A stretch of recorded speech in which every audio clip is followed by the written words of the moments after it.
Eu sou o professor Emerson Caetano e agora vou responder perguntas sobre direito administrativo que você enviou para saberdireitoresponde@stf.jus.br. Vamos à pergunta enviada por Gabriel Versiani, de Apodi, Rio Grande do Norte. Ele nos pergunta o seguinte: quantos recursos são cabíveis sucessivamente em um mesmo processo administrativo? Primeiramente, nós temos de saber o que é o Instituto do Recurso Administrativo no âmbito do processo. O recurso é um meio administrativo adequado para se transferir a um órgão ou autoridade hierarquicamente superior a reapreciação, o rejulgamento de uma questão já decidida por um órgão ou autoridade subordinado. Então, após ser proferida a decisão ou a primeira decisão no processo administrativo, o administrado interessado nesse processo pode atacar ou impugnar essa decisão por meio de um recurso. E nos termos do artigo 57 da lei, a lei nos afirma que um recurso administrativo tramitará por no máximo 3 instâncias. Ou seja, o recurso será endereçado à mesma autoridade que decidiu primeiramente a questão, e daí ela encaminhará para uma autoridade ou órgão superior que julgará esse recurso. Então aí nós já temos 2 instâncias de tramitação. Aquela que recebe o recurso é a mesma autoridade ou órgão que proferiu a decisão impugnada, e esse recurso poderá ser encaminhado à autoridade hierarquicamente superior ou órgão superior para julgamento. Então nós temos 2 instâncias. Mas o artigo 57 nos impõe a possibilidade de 3 instâncias de tramitação do recurso. Logo, dessa segunda instância para uma terceira, ainda é cabível mais um recurso administrativo. Esse segundo recurso será endereçado para quem julgou o primeiro recurso e ele o encaminhará para uma terceira autoridade acima, hierarquicamente superior.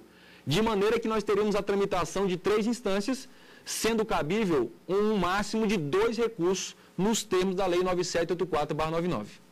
A próxima questão vem de Lígia Canes Oliveira, de São Paulo, capital.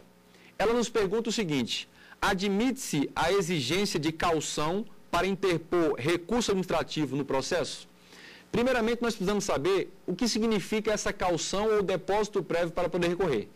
Isso ocorre quando a lei exige o pagamento de um valor ou de alguma taxa ou de um depósito de um valor discutido como condição para se conhecer do recurso, para que o recurso interposto seja conhecido.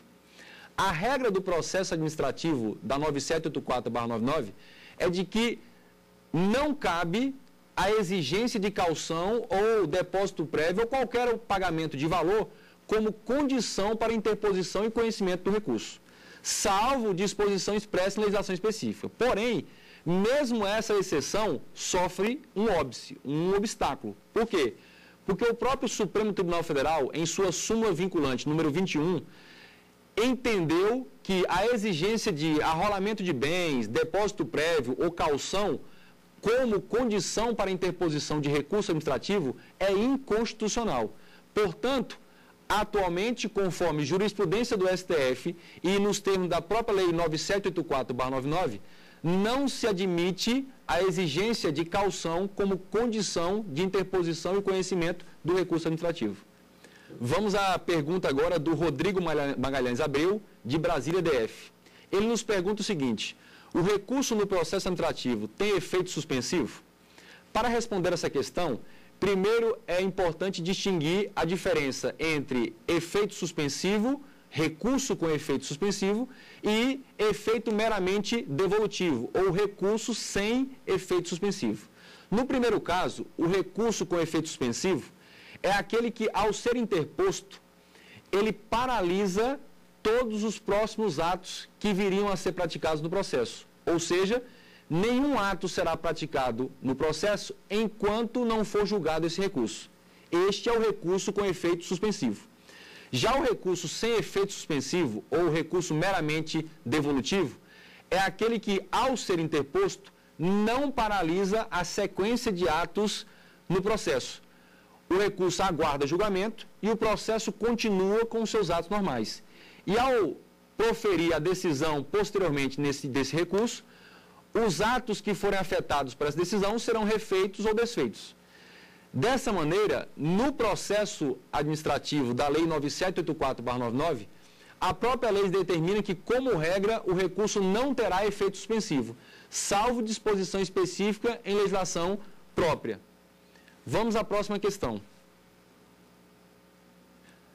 A questão agora é de Carol Silva Ribeiro, de Contagem, Minas Gerais. Ela nos pergunta: o delegante responde pelos atos praticados pelo delegado no exercício da competência transferida? Primeiramente, nós precisamos entender o que é o Instituto da Delegação de Competência.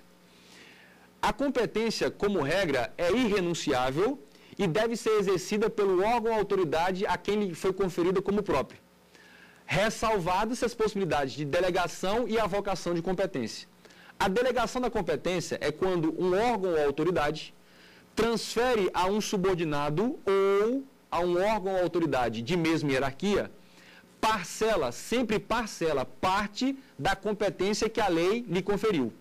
Esse é o instituto da delegação.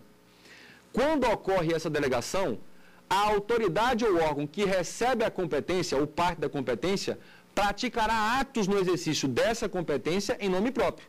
Então, quem responderá por esses atos é a própria autoridade que está praticando o ato, o delegado, na verdade, e não quem transferiu, o delegante.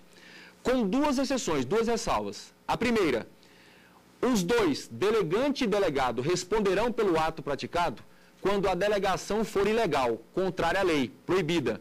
Aí, tanto o delegado que praticou o ato como o delegante que transferiu a competência responderão pela ilegalidade ou irregularidade desse ato. E a segunda exceção é quando o delegante homologa o ato praticado pelo delegado no exercício da competência que foi transferida. Se o delegante homologou o ato praticado pelo subordinado, ambos responderão pelo ato ou pela ilegalidade desse ato. Então, resumindo, o delegante, como regra, não responde pelos atos praticados pelo delegado, exceto quando a delegação foi legal ou quando o delegante homologar o ato praticado pelo delegado. Vamos a um breve intervalo e voltamos no próximo bloco com mais dúvidas e mais respostas sobre as perguntas.